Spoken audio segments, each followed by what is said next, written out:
21 Ramadan. Ini adalah malam yang pertama daripada malam-malam ganjil daripada 10 akhir Ramadan. 10 akhir Ramadan, sunnah Nabi SAW yang tak pernah miss, tak pernah tinggal. Nabi akan beriktikaf di dalam masjid selama 10 hari dan 10 malam. Apa cara Nabi iktikaf? Cara Nabi iktikaf macam ni. Nabi akan masuk sebelum masuknya 10 malam yang terakhir ni, maksudnya sebelum masuk malam yang ke-21 ni, Nabi akan masuk ke dalam masjid membawa kelengkapan untuk tidur. Nabi dulu tidur dalam kemah lah. Nabi buat kemah sikit supaya kalau tersingkap aurat apa, tertutuplah aurat Nabi ni. Dan juga Nabi akan beribadat dalam kemah tu. Nabi akan baca Quran, Nabi akan solat, semua buat dalam kemah tu. Dekat dengan tempat imam lah, sebab Nabi imam. Nabi buat kemah tu dekat dengan tempat imam, dan Nabi akan tidur di situ, makan di situ, semua di situ, termasuklah mandi. Ada riwayat kata Nabi mandi pun di dalam situ, sebab masjid Nabi dulu tak ada kapet, ada semua tanah je. Jadi Nabi tidur di situ, makan di situ, mandi di situ, semua kat situ. Buang air tak boleh lah dalam masjid, buang air kena keluar lah daripada masjid. Tapi semua yang lain Nabi buat dalam masjid. Makan macam mana? Kita ni memanglah, kita ni persoalan penting, kita makan lah kan.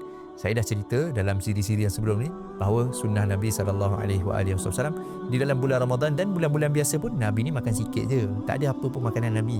Makanan Nabi ni kurma tu lah. Kadang-kadang makan roti. Jadi makanan Nabi ni tak ada sisa sangat. Kalau ada pun biji-biji kurma tu je lah sisa-sisa makanan Nabi SAW. Tak perlu sangat nak cuci-cuci pinggan, cuci-cuci kuali, tak perlu sangat. Sebab apa? Sebab makanan Nabi ni sikit sahaja. Jadi Nabi SAW akan duduk dalam tu selama 10 hari 10 malam berturut-turut, tak keluar langsung daripada masjid. Sekarang ulama kata keluar je daripada masjid maka terbatal lah iktikaf kita, niat iktikaf kita. Nabi SAW tak pernah tinggal. Sekali sahaja Nabi SAW pernah membatalkan ataupun Nabi pernah tidak iktikaf. Yang pertama, Nabi pernah membatalkan iktikaf ketika isteri Nabi. Semuanya nak iktikaf juga. Jadi Nabi tengok, apa ni, seri-seri semua nak iktikaf ni. Ni dah jadi niat lain ni. Ni ada niat lain ni. Sebenarnya nak iktikaf ke nak apa? Dan Nabi pun membatalkan iktikaf. Dan Nabi gantikan. Nabi qada. Nabi tak batal batu dah lah, seronok lah pergi shopping-shopping. Tak. Nabi qada balik.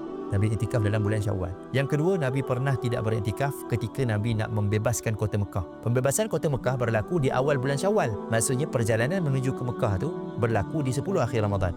Jadi Nabi tidak beriktikaf pada 10 akhir Ramadan tu. Sebab apa? Sebab Nabi dalam perjalanan bermusafir.